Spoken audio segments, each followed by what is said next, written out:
Hey everyone, I'm Nate Gottlieb. Welcome to another episode of Nate on the Farm. I'm so glad you could join me today. Today I'm at the family farm of Brian Thalman in Plato, Minnesota. Brian is a fifth-generation corn and soybean farmer who farms with his dad and son. Today I'll be learning about grain marketing from Brian, the process of farmers selling their crop each year. There's a lot that goes into it and I'm really excited to learn more. I'll also be touring the Heartland Corn Products ethanol plant in Winthrop, Minnesota. It's where Brian sells most of his grain each year. So come along and let's learn more about grain marketing.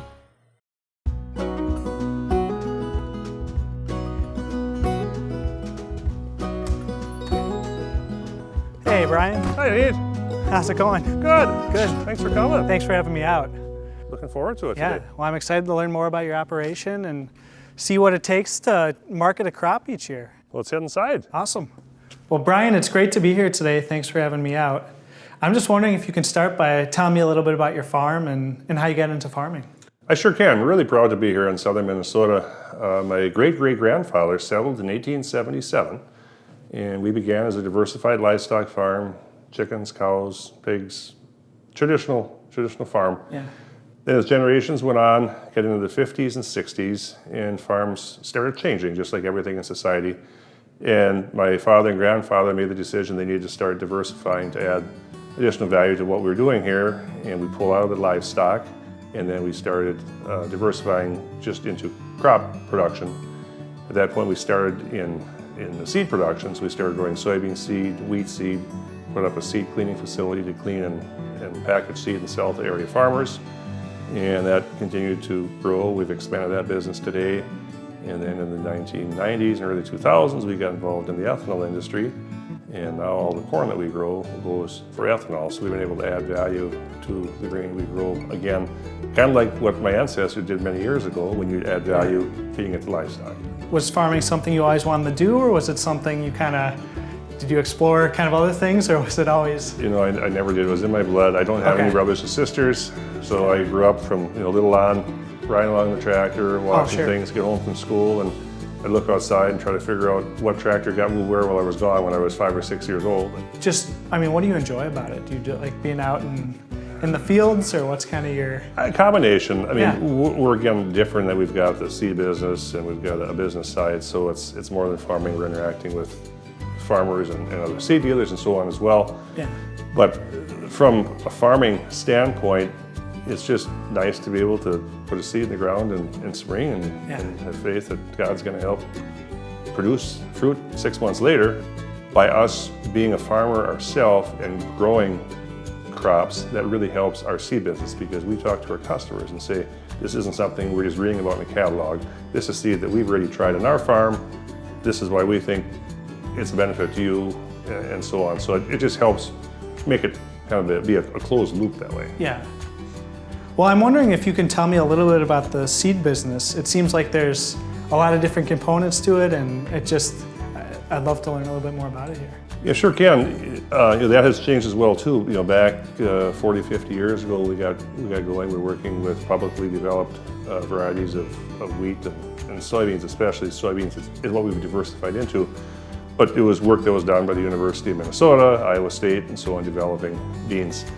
As we got into the 1990s, when the genetic modifications started coming about with Roundup Ready soybeans and other traits, the university wasn't positioned to be doing whole-scale developing of those products. So we diversified then and started working with Stein Seed Company in Iowa, Stein's largest provider of soybean genetics in the United States and actually the world.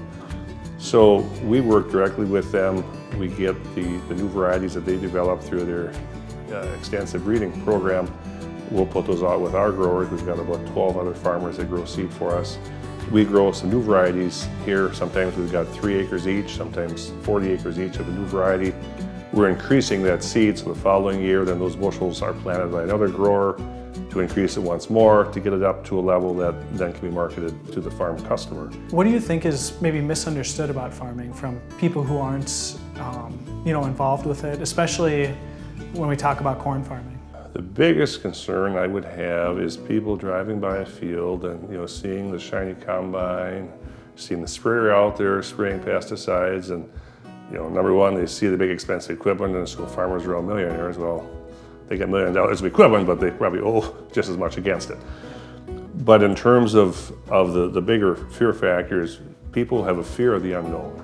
So when they see a sprayer out there, they don't realize that an acre is the size of a football field. And we're spraying a pesticide out there. We're using water as a carrier.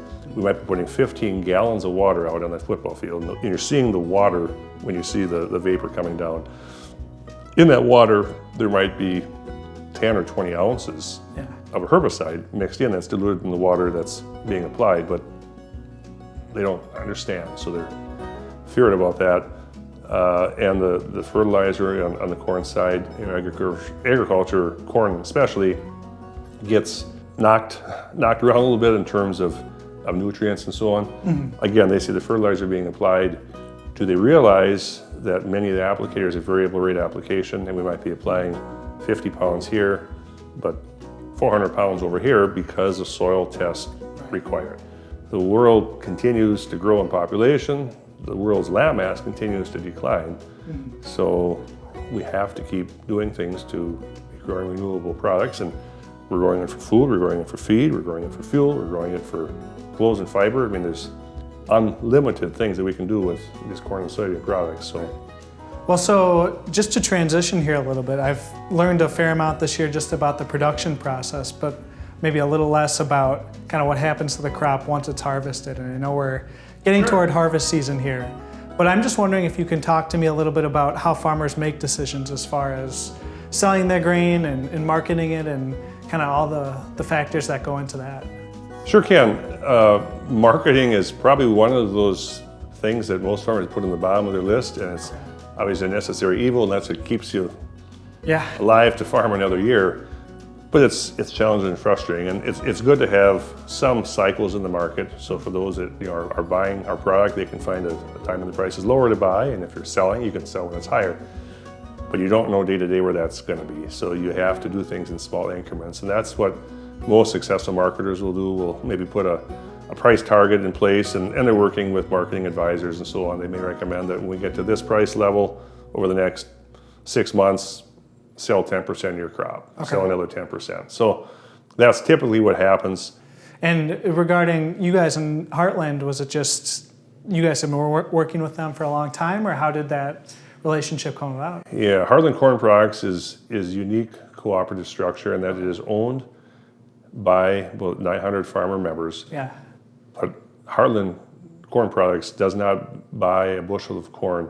If you have a share of ownership in the co-op, that share has a delivery obligation with it. Interesting. So if you own 10,000 shares in the co-op, some point over the 12-month period, you will be given a delivery notice that says you need to bring in X number of bushels, and at the end of the 12-month period, you will have been obligated to deliver about 10,000 bushels. I mean, they can adjust it based on the need and the capacity of the plant at any given time.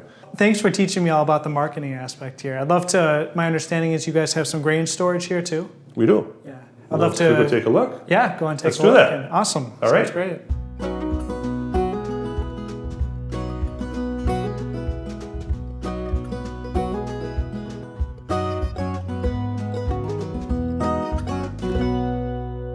All right, Brian, well, can you just tell me about where we are and your grain operation here? I sure can. We're standing by our grain handling facility, and just behind me is our corn dryer. Okay. And most corn operations in the northern part of the Midwest need to rely on a corn dryer. Okay. We plant corn that takes advantage, as much advantage as we can of the growing season. That means we plant as soon as the fields are fit in spring. Sure. And we plant hybrids that will not mature until sometime, usually mid-September, again, to take advantage of the growing season. Yeah. At that point, once they're mature, that's called reaching black layer, the kernel's down to about 30 or 32% moisture, and it's done accumulating any actual matter into the kernel. Now, all we're worried about doing is getting rid of excess water. We know there's winter weather coming, so we have to start the harvest. Yeah. That's why we go through a corn dryer. You have to get it down to a maximum of 15% for safe storage. Is there anything you need to do once you have grain stored to maintain its quality? Grain is a living organism. Some people forget about that. It's not like a pile of sand. So you have to have ventilation through it. So most bins will have a perforated floor on the bottom. You have a fan, and you want to start that, when the air conditions are such that it's dry air, or in the winter months you want to run it when the days are cooler. you run cool air through the grain to cool the grain and keep it in condition. Well, Brian, thank you for having me out today. It was a pleasure. I appreciate having you. It's Yeah. been great, having us be able to visit a little bit how we grow corn. And I'm really excited I was able to set up the tour for you to go to Heartland Corn Products. Yeah. Because like I mentioned, we're a big part of that organization, and you're going to get to see where the corn that we grow, along other farmers in the area, is processed and turned into ethanol, dried distillers grain, and corn oil.